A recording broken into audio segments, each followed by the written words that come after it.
শৈশবকাল থেকে তোমাকে ভালোবেসে এতটুক বড় হয়েছি।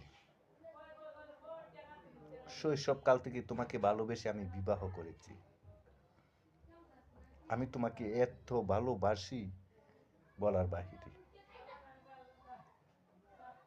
দুজনের মন এক না হলে ভালোবাসা হয় না, আর দুজনের মন এক না হলে সংসার হয় না। আমি তোমাকে ভালোবাসি ভালো, তুমি আমাকে কেমন ভালোবাসো তা আমি জানি না।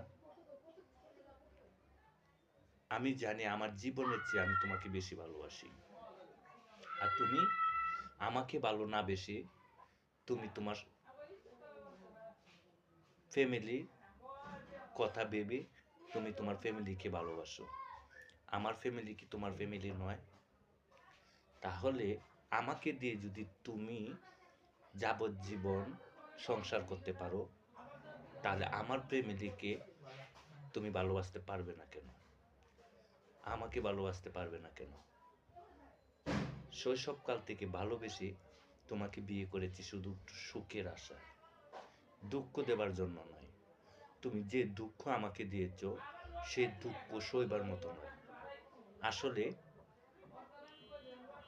যারা প্রেম ভালোবাসার ক্ষেত্রে বিবাহ হয়, ভালোবেসে বিবাহ হয়, তাদের কপালে সুখ সয় না।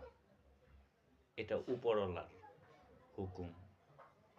মা বাবার পছন্দ মতো বিয়ে করলে জীবনে সুখী হওয়া যায়, নিজের পছন্দ বিবাহ করলে জীবনও সুখী হওয়া যায় না। সেটাই বাস্তব। আমি আমার মা বাবার কথা অমান্য করে আমি তোমাকে বিয়ে করেছিলাম। তোমার সাথে আমি 20টি বছর সংসার কাটিয়েছিলাম। অবশেষে তুমি আমাকে কি দিলে? বুক ভরা কষ্ট আর বেদনা। আর তোমার কাছে কি চাওয়ার আছে? যা চাইবো তার চেয়ে বেশি তুমি আমাকে দিয়ে দিয়েছ। আমি আর কিছুই তোমার কাছে চাই না।